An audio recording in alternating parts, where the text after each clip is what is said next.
গণভবনকে জাদুঘরে রূপান্তরের লক্ষ্যে প্রাথমিক পর্যায়ে পরিদর্শন করেছি। স্থপতি ও জাদুঘর বিশেষজ্ঞদের নিয়ে আগামীকালের মধ্যে কমিটি গঠন করা হবে বলে জানিয়েছেন যুব ও ক্রীড়া উপদেষ্টা আসিফ মাহমুদ সজীব ভুঁইয়া। তিনি আরও বলেন, দ্রুত উদ্বোধন করতে কাজ করব।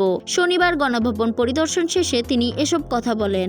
এর আগে বৃহস্পতিবার অন্তর্বর্তী সরকারের উপদেষ্টা পরিষদের বৈঠকে বাংলাদেশের প্রধানমন্ত্রীর সরকারি বাসভবন গণভবনকে জুলাই গণ অভ্যুত্থান স্মৃতি জাদুঘর করার সিদ্ধান্ত নেওয়া হয়। সন্ধ্যায় রাজধানীর ফরেন সার্ভিস একাডেমিতে উপদেষ্টা পরিষদের সভার সিদ্ধান্ত জানান আসিফ। তিনি বলেন, গণভবন জনগণের জন্য উন্মুক্ত করে দেওয়া হবে। জুলাই গণ অভ্যুত্থানের শহীদদের স্মৃতি এবং বিগত ফ্যাসিবাদী আমলে যত অন্যায় অবিচার হয়েছে তার সবকিছু সংরক্ষণ করার জন্য এটাকে জুলাই গণ অভ্যুত্থান স্মৃতি জাদুঘর হিসেবে প্রতিষ্ঠা করা হবে। দ্রুতই এ বিষয়ে কার্যক্রম শুরু হবে জানিয়ে উপদেষ্টা আসিফ মাহমুদ বলেন, গণভবন যে অবস্থায় আছে জনগণ যেভাবে রেখেছেন সে অবস্থায় রাখা হবে।